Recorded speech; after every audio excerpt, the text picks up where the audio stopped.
vayamos a Hebreos 11 y hoy vamos a meditar de los versículos 20 al 22. Son 3 versículos que vamos a meditar.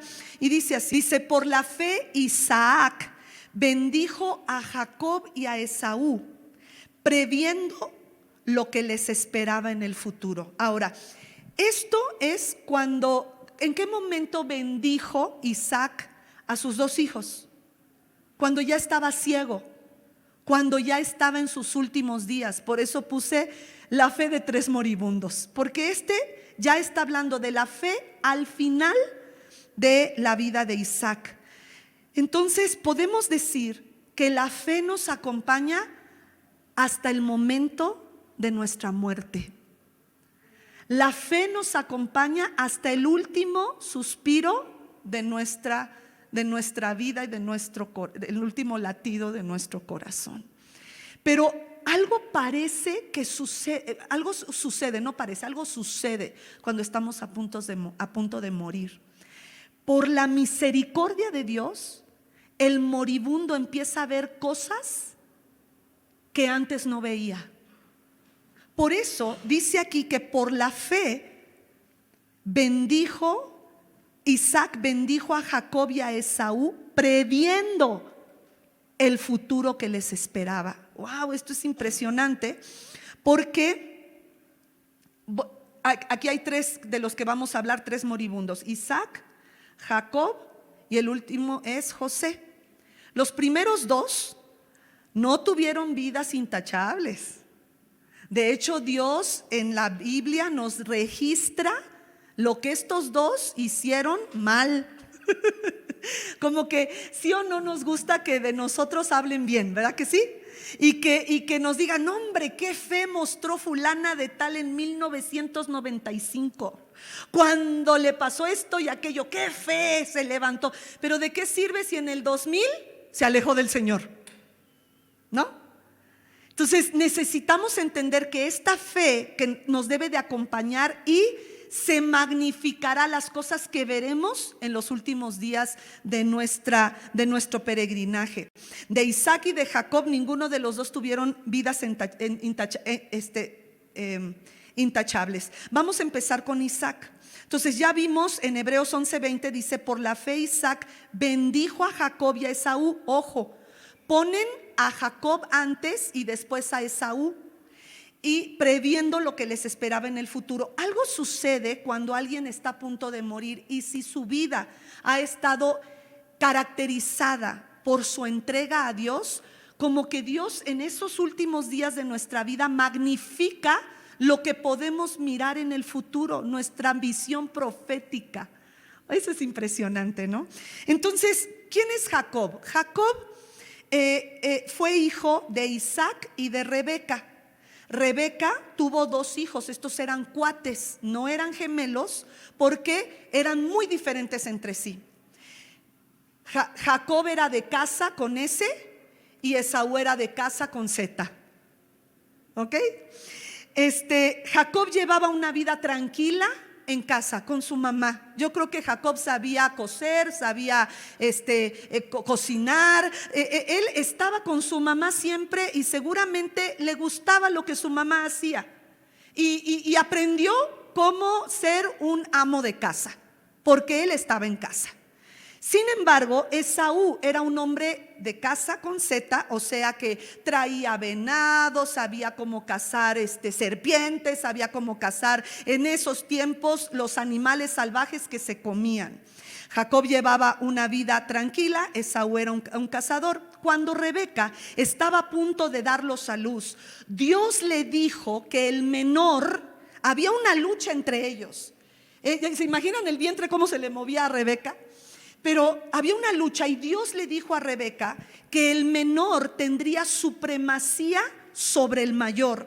Entonces ella ya sabía que Dios había escogido al menor por encima de Esaú. Por eso en este versículo se dice que por la fe Isaac pudo bendecir primero a Isaac y después a Esaú. Seguramente cuando Dios le dijo a Rebeca que había 2 naciones en su vientre y que el menor iba a estar por encima del mayor y el mayor serviría al menor. Seguramente se lo dijo también a Isaac, porque las mujeres, cuando Dios nos dice algo, ¿a quién le decimos primero? ¿A poco no? Al marido. Ay, ¿qué crees que Dios me mostró y me dijo? Yo no sé si Isaac, Isaac, es que estoy hablando de Isaac, ¿no? Sí. Si Isaac había dicho, ¿estoy de acuerdo o no? Pero por lo que vamos a leer, creo que no estaba de acuerdo. Vamos a ver. El punto es que cuando él se exalta la fe de Isaac, es porque él estaba a punto de morir y él era anciano, y esto lo vemos en Génesis 27 y nos damos cuenta en todo Génesis 27, tú lo puedes leer en tu casa. No era una vida, no una familia ejemplar, Rebeca manipula toda la situación.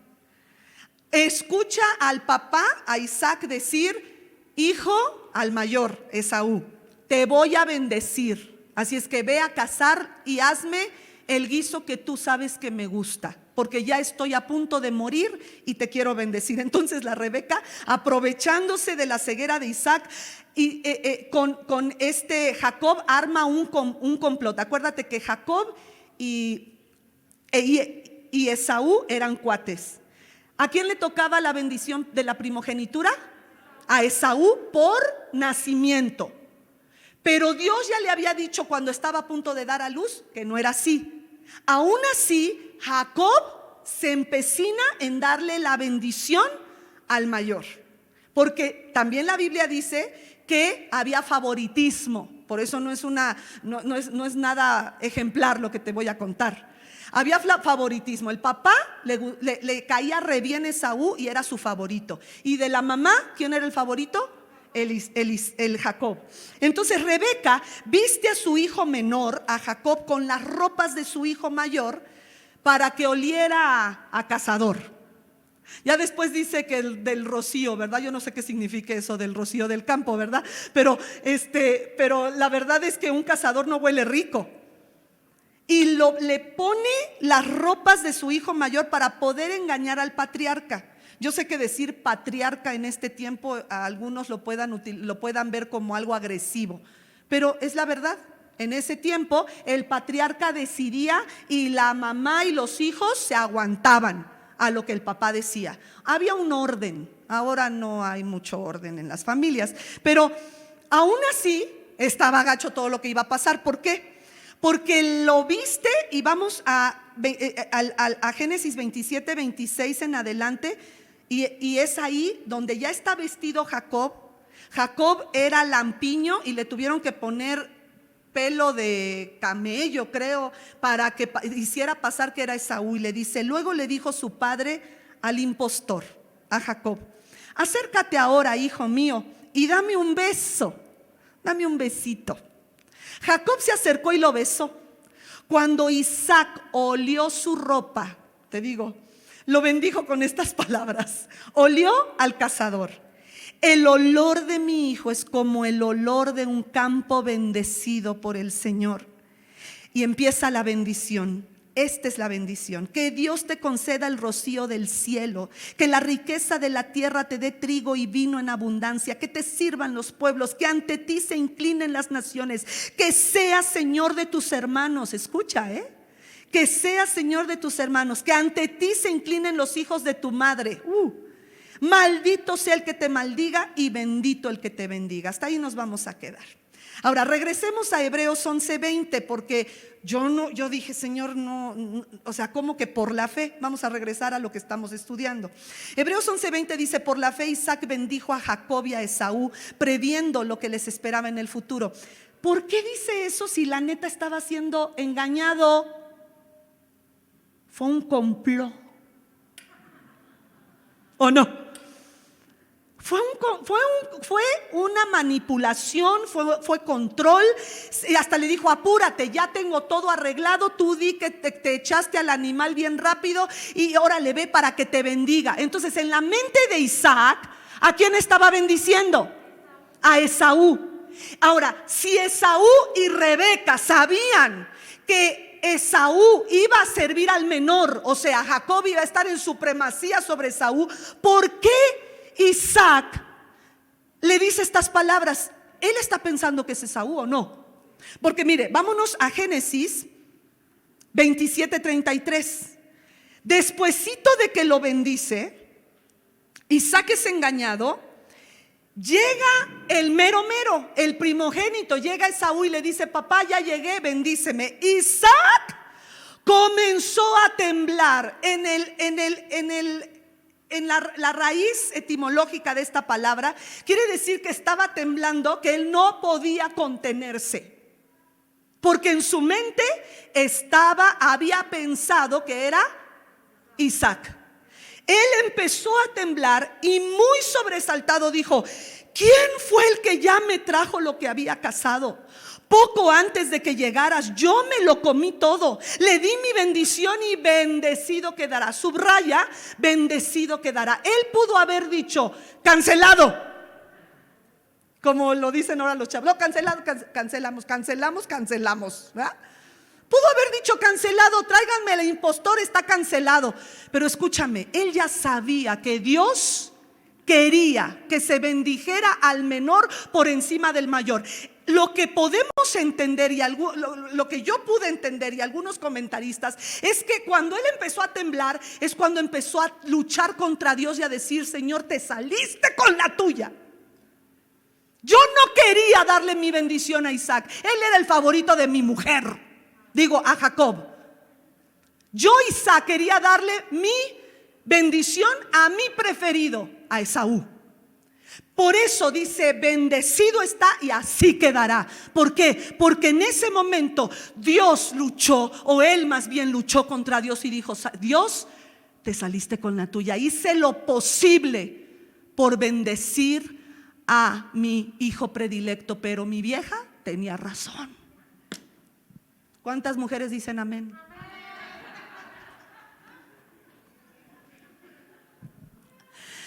Así ha pasado.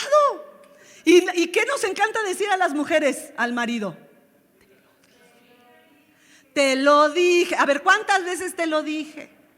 Yo creo que hubo algún comentario de la Rebequita, ya que tuvo que salir huyendo Jacob, porque Jacob tuvo que salir huyendo cuando Esaú se dio cuenta de esta maniobra gacha. Dijo: te voy a matar, la próxima vez que te vea te mato. Total, mis antepasados, hay un Caín que mató a un Abel, yo también te voy a matar. Y yo creo que hubo un comentario de Rebeca que dijo: es que pues, te dije, Dios me dijo.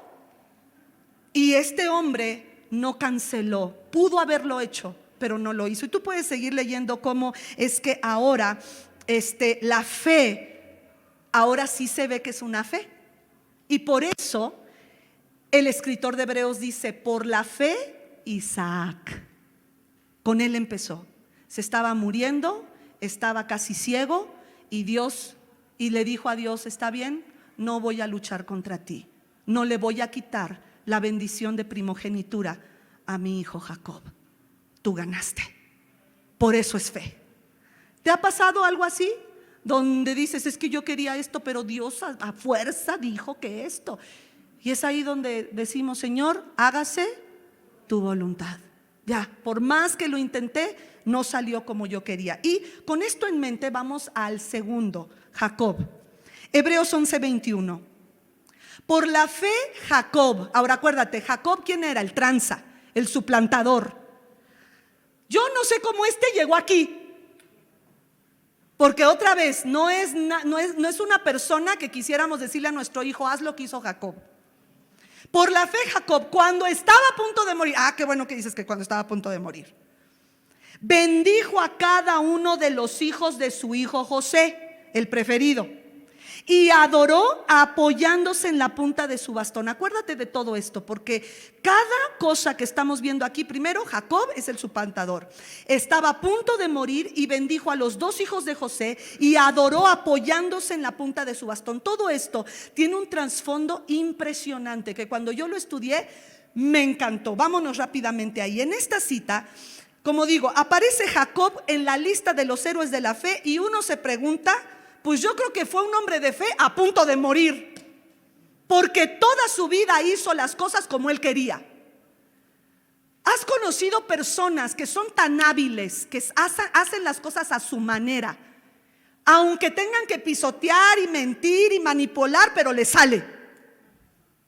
Yo conozco también.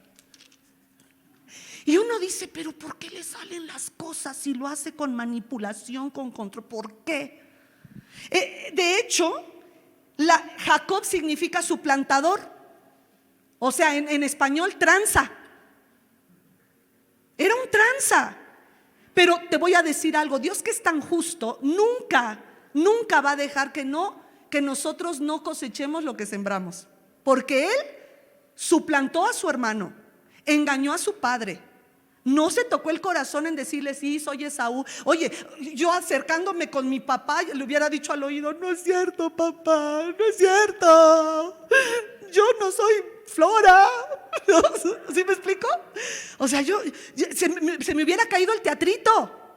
Pero qué agallas del Jacob, de que todavía lo besa, lo abraza y recibe la bendición. Y aparte, o sea, sale huyendo. Pero eso sucede. Y cuando él se enamora de la Raquelito, ¿qué le hicieron? Chanchullo también.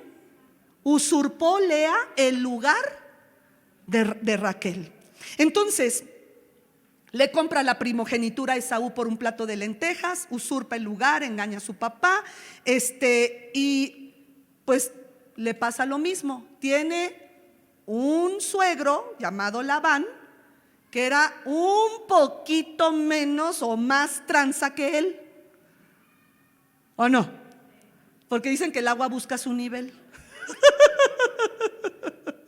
Entonces el Jacob se topa con uno igual de tranza o peor que él mismo y cosecha lo que él mismo sembró. Vámonos a Génesis 32:20.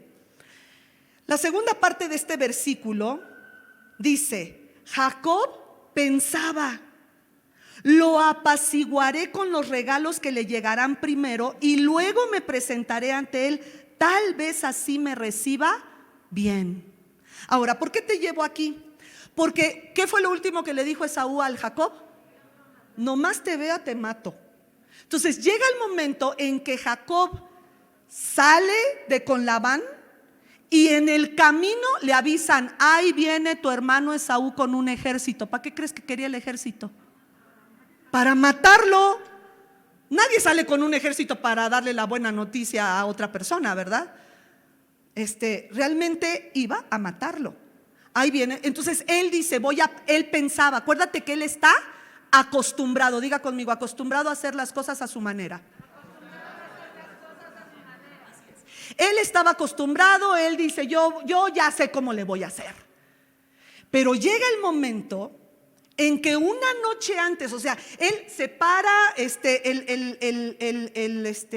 campamento, lo separa en dos y dice, bueno, a lo mejor pierdo la mitad de mis ganancias, pero voy a estar vivo y voy a apaciguar a mi hermano que me quiere matar y viene a matarme. Entonces, aquella misma noche, vámonos ahí mismo al capítulo 32, pero vamos del 22 en adelante. Vamos a leerlo rápido. Aquella misma noche, Jacob se levantó, tomó a sus 2 esposas y a sus 2 esclavas y a sus 11 hijos y cruzó el vado del río. Ya se está acercando a su hermano. Una noche antes, vísperas de ver al hermano que lo quiere matar. Una vez que lo habían cruzado, hizo pasar también todas sus posesiones, quedándose ¿cómo? Quedándose solo. Bueno, ellos están en otro. ¿Ah, sí? Entonces, sí, ahí está, quedándose solo. Gracias, hija. Entonces un hombre luchó con él al amanecer. ¿Quién luchó con quién? El ángel, o sea, esta es una cristofanía o lo que se le llama también teofanía. Es Jesús antes de su encarnación. Cuando tú ves en el Antiguo Testamento que dice el ángel de Jehová, es Jesús. Por eso se le ve forma humana y por eso los hombres platican con él y no se van como condorito hacia atrás de miedo. Entonces es Jesús. Dice que Jesús luchó con él. O sea, Jacob no está luchando. Jacob estaba solo. Jesús Y es aquí donde me llama la atención, porque muchas veces a esas personas que llegamos a ser competitivas y que hacemos las cosas solas y que nos sale y que le pensamos y nos salen las cosas bien y le hacemos muchas veces es Dios quien tiene que luchar con nosotros para deshacer nuestro yo. No es que nosotros estemos luchando con Él. ¿Se acuerdan con Isaac cuando se puso a temblar? Ahí sí él dijo: híjole, pues me ganaste, Dios. Está bendecido y así se quedará. Y la bendición que yo quería para el mío, para mi favorito, pues ya se la di al favorito de mamá, pero es como tú digas. Aquí dice que ese hombre empezó a luchar. Entonces el hombre luchó contra él hasta el amanecer. Siguiente versículo. Cuando ese hombre se dio cuenta, fíjese lo necio que era Jacob, de que no podía vencer a Jacob, le tocó la coyuntura de la cadera y se la dislocó mientras luchaban. Entonces el hombre le dijo: suéltame, que ya está por amanecer. Y imagínense, estaban trabados en la lucha. Y Jacob le dijo: no te soltaré hasta que me bendigas. ¿Cómo supo Jacob que estaba luchando con Dios? Eso es algo que Dios quizá nos pueda... Es que tú sabes cuando Dios se presenta, ¿o no? Recuerdo una vez que estaba yo bajo mucho estrés. Tenía yo unos 21 años de edad.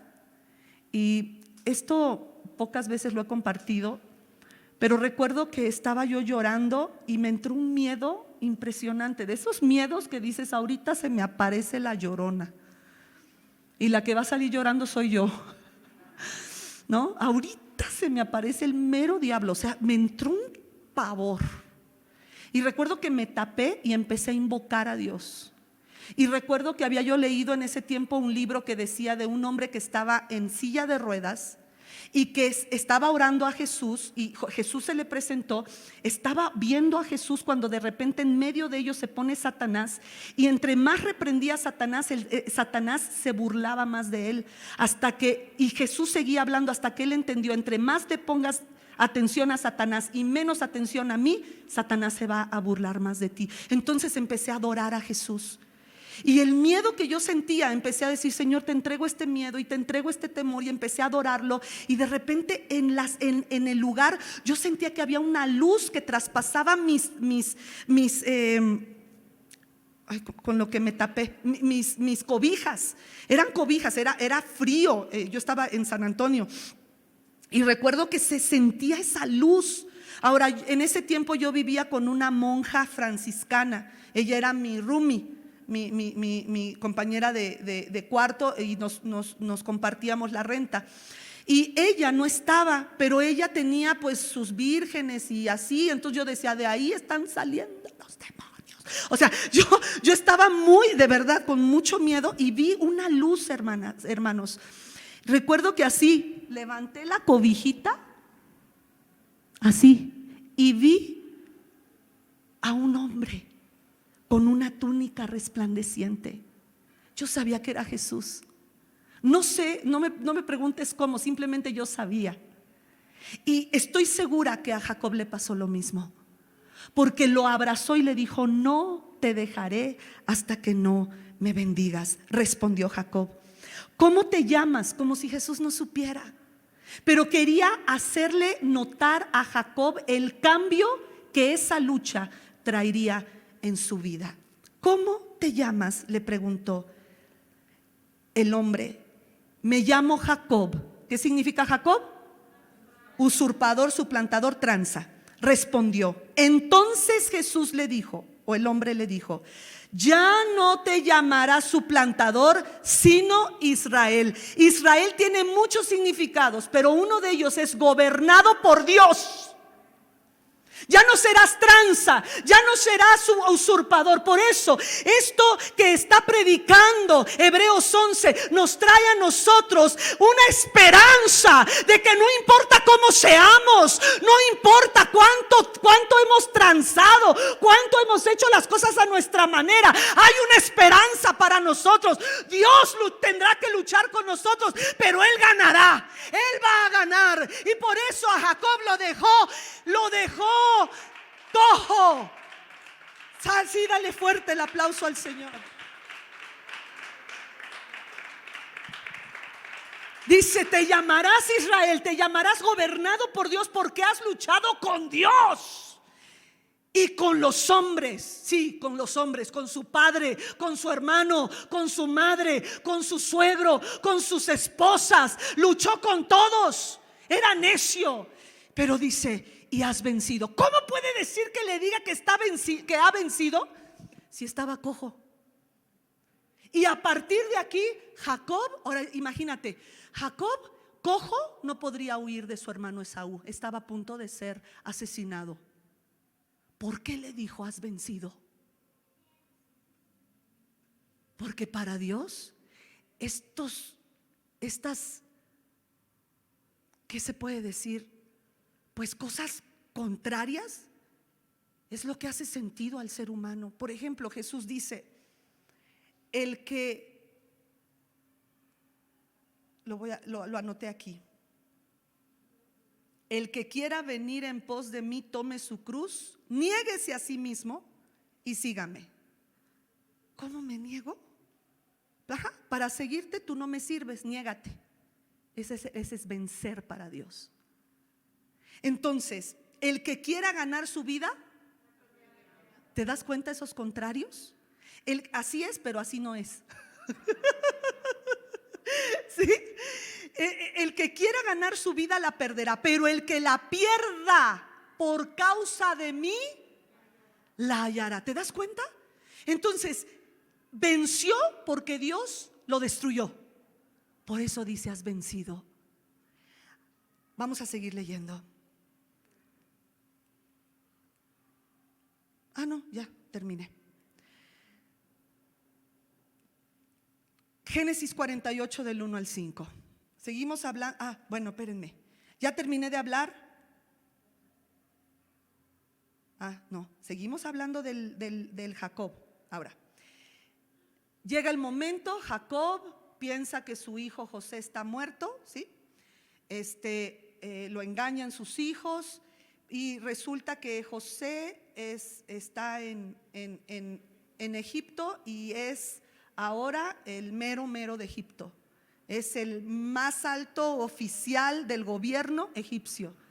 Es más, le pusieron, no lo anoté, Padam. Bueno, le pusieron un nombre egipcio que significa Salvador del mundo. Pero bueno, vamos a Génesis 48 del 1 al 5. Poco tiempo después le informaron a José. Todavía no hablamos de José, seguimos hablando de Jacob, pero que es el papá de José. Dice, pero después le informaron a José que su padre estaba enfermo. Entonces fue a visitarlo y llevó consigo a sus 2 hijos. ¿Se acuerdan lo que acabamos de leer en Hebreos? Bendijo a los 2 hijos de José, de esa fe están hablando. Y llevó consigo a sus 2 hijos, Manasés y Efraín. Cuando lo visitaron a Jacob, cuando le avisaron a Jacob que su hijo venía a verlo, hizo un esfuerzo, estaba ya muriéndose. Esta es la fe de la que habla Hebreos.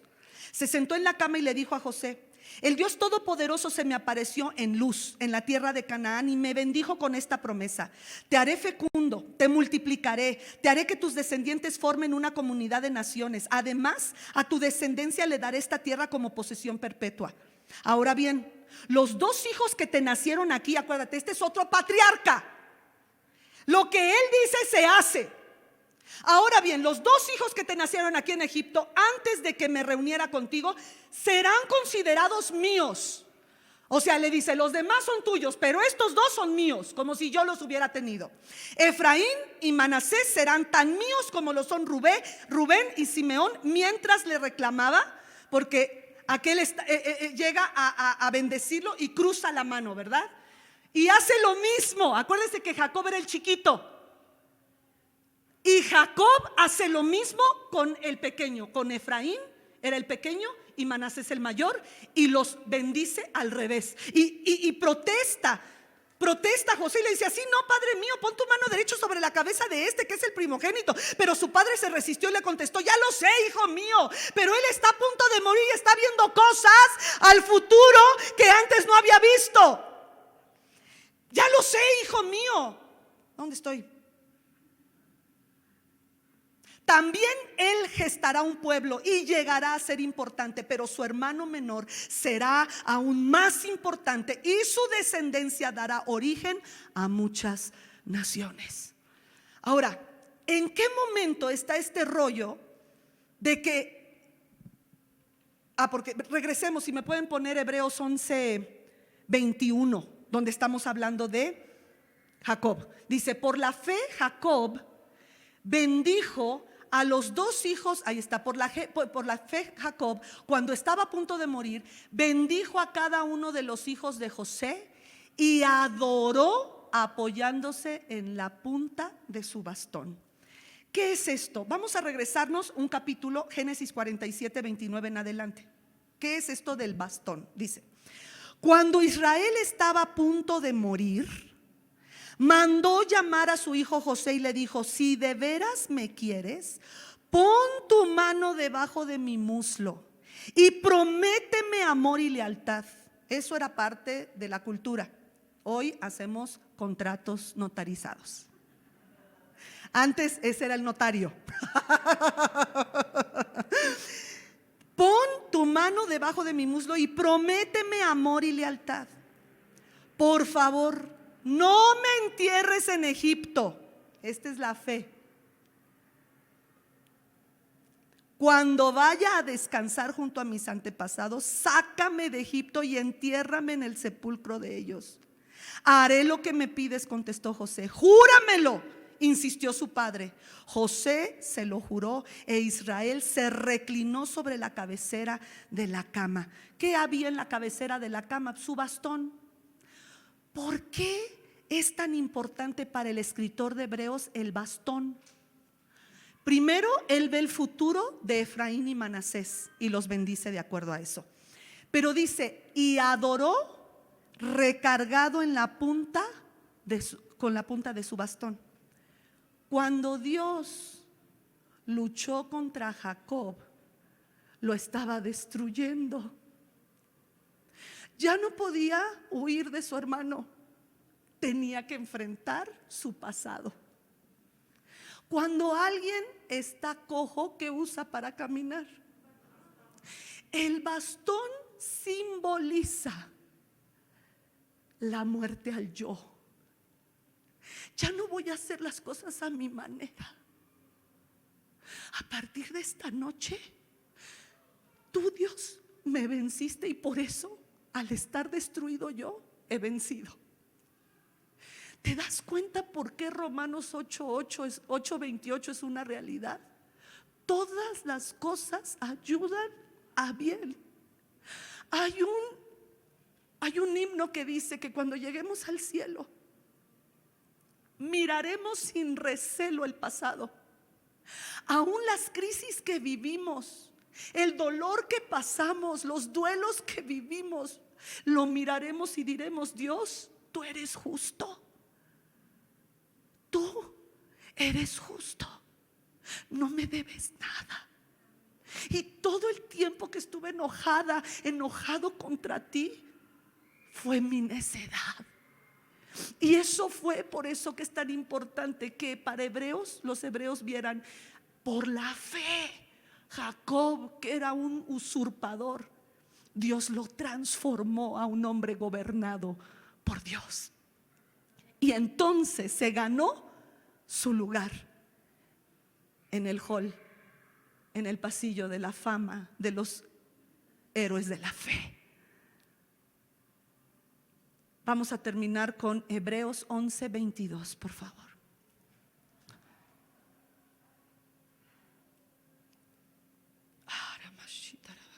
José. Algo que me llama de José, me llama la atención, es que de José pudiéramos decir tanto, pero aquí están levantando su fe al punto de morir, porque dice: por la fe al fin de su vida. O sea, los tres estaban moribundos. se refirió a la salida de los israelitas de Egipto y dio instrucciones acerca de sus restos mortales. Ahora, ¿de dónde escuchó José esto?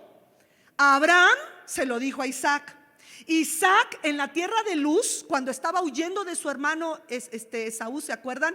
Puso una piedra de cabecera y tuvo esta visión de los ángeles que subían y bajaban. Se despierta y le dice: Señor, si me bendices, si estás en mi camino, te daré el 10%. Seguramente Dios dijo: ay, gracias. De Jehová es la tierra y su plenitud, es todo del Señor. Y de esto, bueno, hay una enseñanza que el Señor me está entregando, pero le dice: te voy a dar el 10%, como si Dios lo necesitara. Dios no necesita nada, pero hizo un pacto con Dios.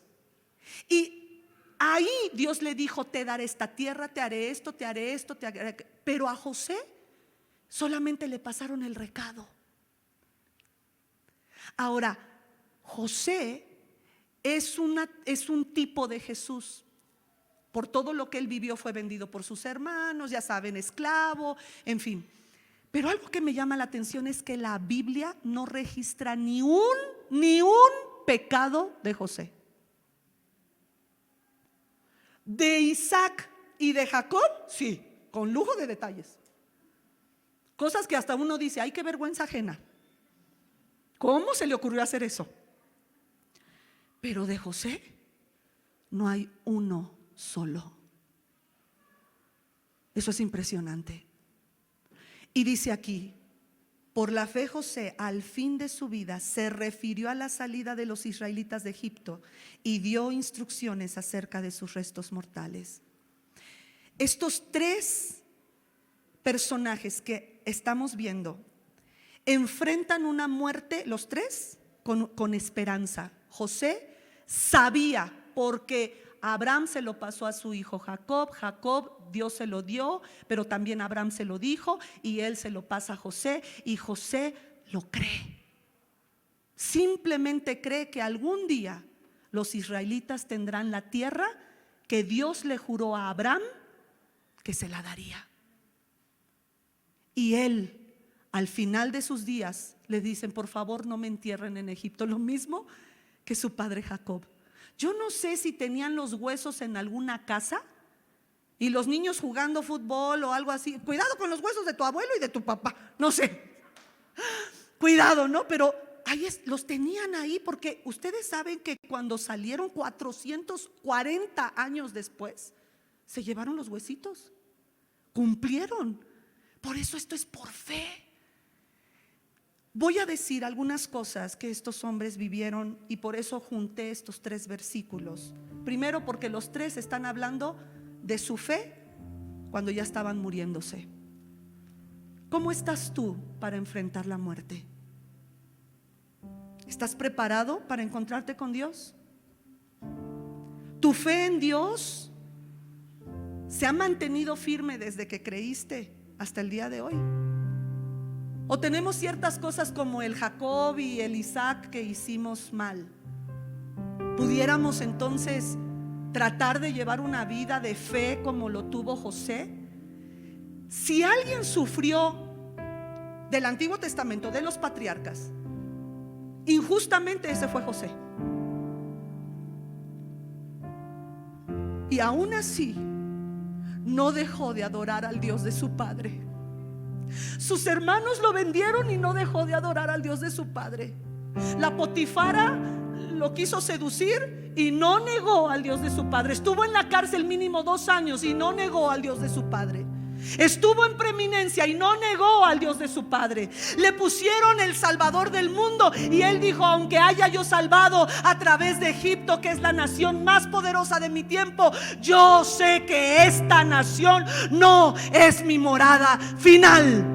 Dios cumplirá su promesa. ¿Y qué le ha dicho a la iglesia nuestro Dios? Que hay un cielo preparado para ti y para mí. Ese, mi hermano, esa es nuestra morada final. Qué gozo sentí cuando en muchos de sus mensajes mi hermano dijo: ya no tengo miedo de morir.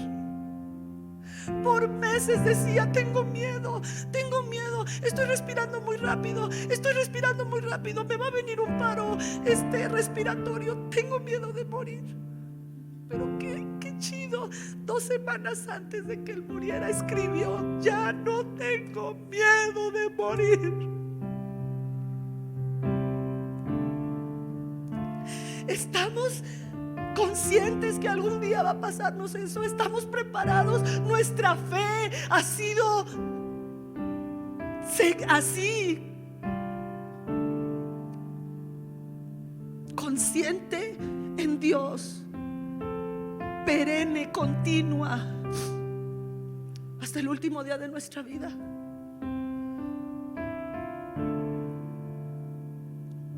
Hebreos 11:16 dice: antes bien anhelaban una patria mejor, es decir, la celestial. Por tanto, Dios no se avergonzó de ser llamado su Dios y les prepara una ciudad.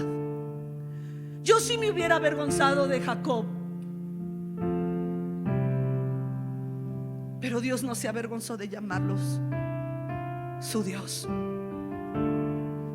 ¿Qué le dice José? Génesis 50:24 dice: tiempo después José les dijo a sus hermanos: yo estoy a punto de morir, pero sin duda Dios vendrá a ayudarlos y los llevará de este país a la tierra que prometió a Abraham, Isaac y Jacob.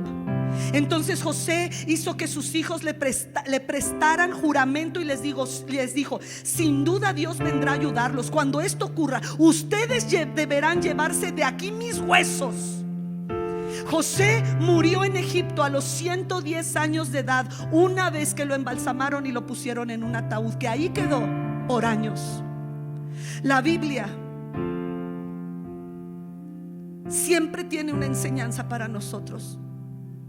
La Biblia no habla de los pecados de José, y no porque él no era pecador, porque la Biblia dice que no hay justo ni aun uno. Jesús es el único. Entonces José sí era pecador, pero la Biblia no registra sus fracasos.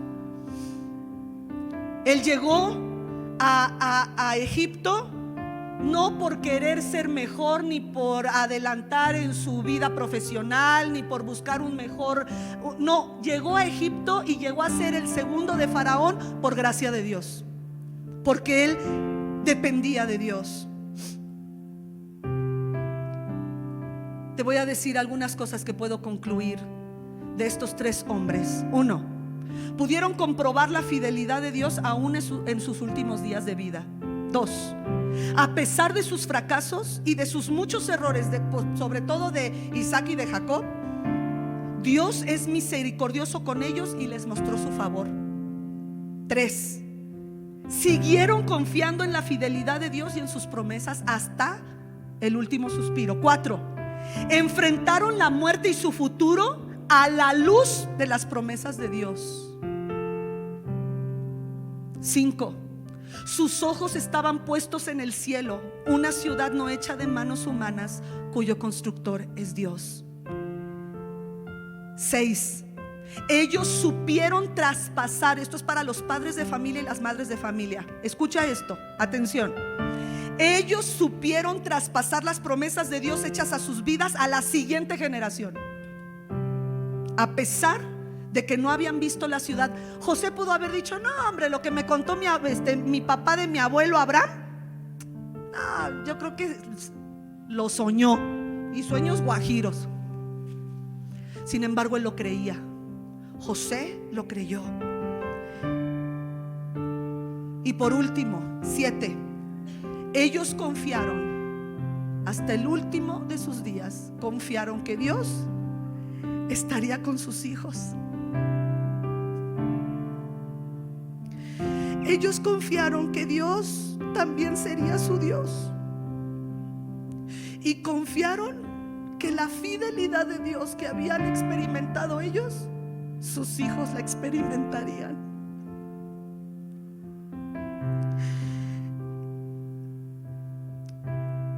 Aunque ellos ya no iban a estar.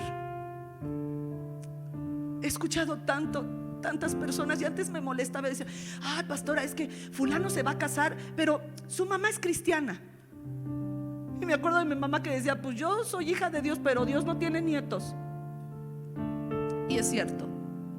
Así es que como padres tenemos esto que hacer: pasar nuestra fe, y que nuestros hijos no nada más vean de que pues sí, Dios es bueno con mi mamá, Dios es bueno con mi papá, pero conmigo no. No, mi hermano, necesitamos permitir que nuestros hijos se topen con Dios, y que nuestro Dios sea su Dios, y que así el día en que nosotros nos vayamos estemos seguros que así como Dios fue fiel con nosotros, será fiel con nuestros hijos.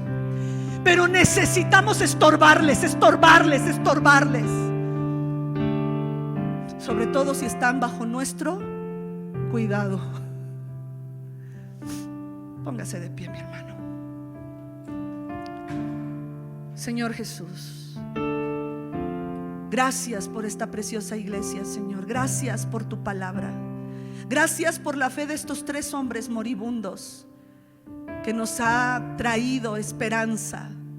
Gracias porque Jacob fue transformado de un hombre tranza, de un hombre abusivo, de un hombre que buscaba la manera de salir adelante con sus fuerzas, a ser un hombre gobernado por Dios.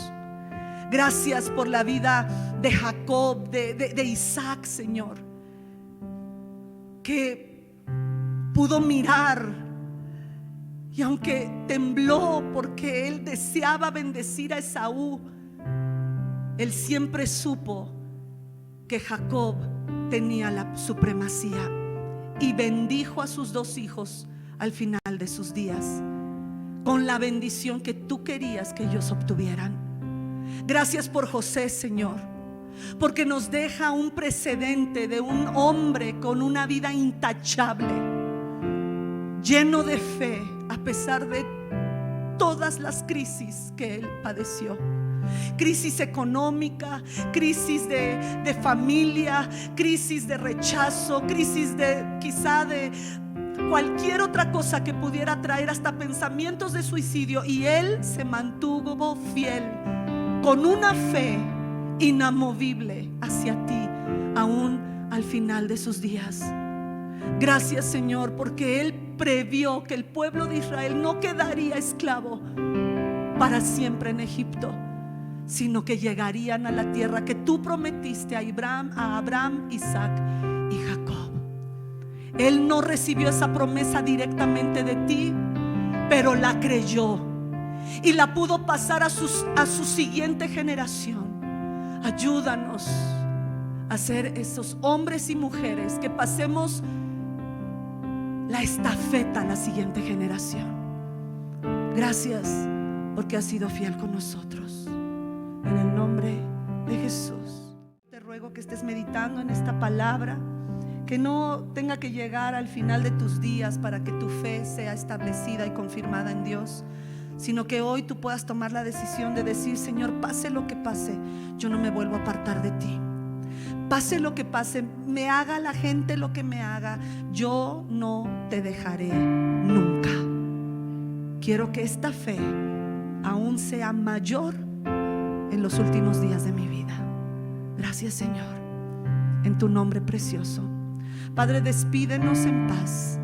Despídenos de este lugar, aquellos que estamos aquí presentes, Señor. Despídenos con paz hasta llegar a nuestros destinos finales. Que tu presencia nos dirija, que tu Espíritu Santo nos llene, que las cosas que hemos oído las pongamos por obra, y que seamos personas de fe, personas llenas de tu presencia donde quiera que estemos, Señor, y lo que sea que estemos pasando, que nunca te demos la espalda a ti, Señor. Ese es nuestro deseo, Padre. Ayúdanos a no menguar en esto. Tú que eres el autor y consumador de la fe, te rogamos, Señor, que nos ayudes y que nos ayudes a nuestra poca fe. En el nombre de Jesús, gracias por tu pueblo. Les bendigo, levanten su mano derecha. Padre, bendigo a tu pueblo, bendigo cada matrimonio, bendigo sus finanzas, bendigo su trabajo, bendigo su salario, bendigo sus casas, Señor, que sean libres de enfermedad, de contagio del COVID o de cualquier otra enfermedad contagiosa. Les bendigo, Señor, para que estén bien en sus casas, que haya paz en sus casas, que sus músculos no se cansen, que puedan seguir haciendo tu voluntad, que busquen tu rostro día con día, Señor, y que predique quien predique, ellos estén aquí buscando tu rostro y aún conectándose a través del Zoom y de la red social. Gracias en el nombre poderoso de aquel que resucitó de entre los muertos, Jesucristo. Amén, amén.